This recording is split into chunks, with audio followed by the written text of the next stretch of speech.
एक बार हस्तिनापुर नरेश दुष्यंत आखेट खेलने वन में गए। जिस वन में वे शिकार के लिए गए थे, उसी वन में कण्व ऋषि का आश्रम था। कण्व ऋषि के दर्शन करने के लिए महाराज दुष्यंत उनके आश्रम पहुंच गए। पुकार लगाने पर एक अति लावण्यमयी कन्या ने आश्रम से निकलकर कहा, हे राजन, महर्षि तो तीर्थ यात्रा पर गए हैं, किंतु आपका इस आश्रम में स्वागत है। उस कन्या को देखकर महाराज दुष्यंत ने पूछा, बालिके, आप कौन हैं? बालिका ने कहा, मेरा नाम शकुंतला है और मैं कण्व ऋषि की पुत्री हूँ।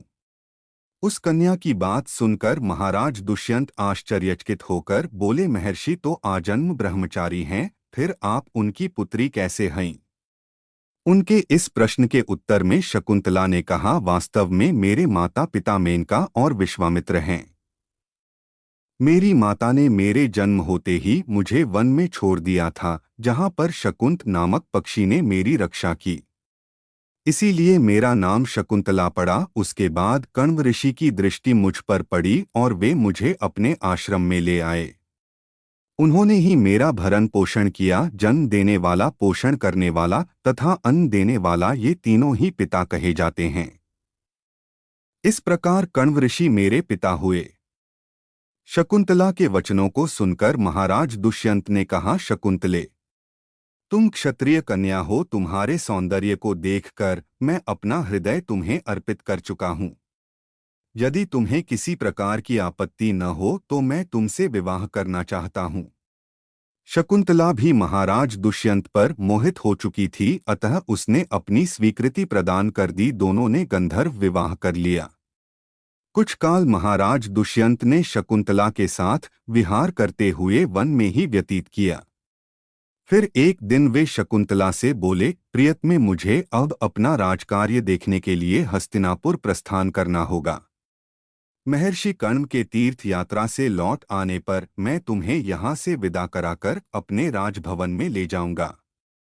इतना कहकर महाराज ने शकुंतला को अपने प्रेम के प्रतीक के रूप में अपनी स्वर्ण मुद्रिका दी और हस्तिनापुर चले गए। एक दिन उसके आश्रम में दुर्वासा ऋषि पधारे। महाराज दुष्यंत के विरह में लीन होने के कारण शकुंतला को उनके आगमन का ज्ञान भी नहीं हुआ और उसने दुर्वासा ऋषि का यथोचित स्वागत सत्कार नहीं किया।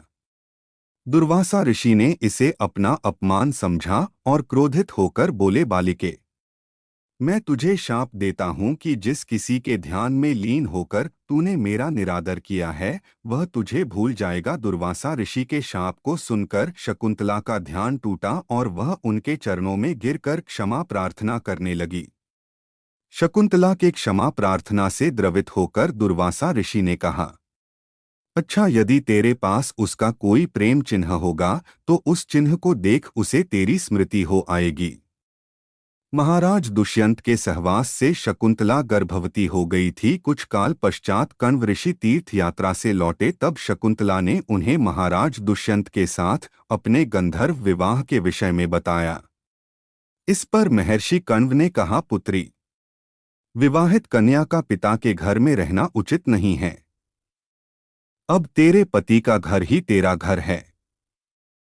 इतना कहकर महर्षि ने शकुंतला को अपने शिष्यों के साथ हस्तिनापुर भिजवा दिया। मार्ग में एक सरोवर में आचमन करते समय महाराज दुष्यंत की दी हुई शकुंतला की अंगूठी, जो कि प्रेम चिन्ह थी, सरोवर में ही गिर गई। उस अंगूठी को एक मछली निगल गई।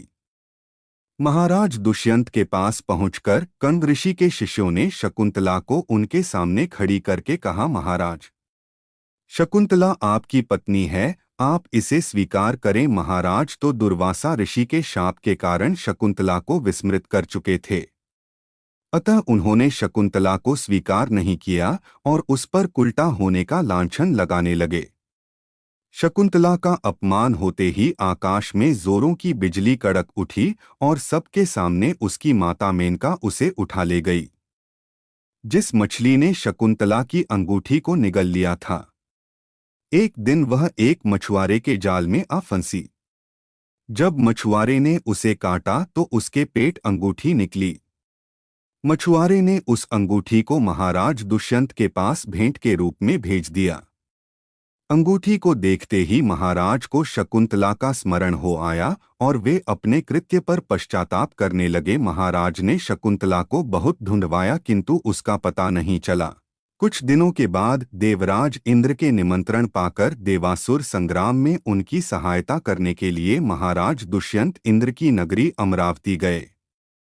संग्राम में विजय प्राप्त करने के पश्चात जब वे आकाश मार्ग से हस्तिनापुर लौट रहे थे तो मार्ग में उन्हें कश्यप ऋषि का आश्रम दृष्टिगत हुआ। उनके दर्शनों के लिए वे वहां रुक गए। आश्रम में एक सुंदर बालक एक भयंकर सिंह के साथ खेल रहा था। मेनका ने शकुंतला को कश्यप ऋषि के पास लाकर छोड़ा था तथा वह बालक शकुंतला का ही पुत्र था।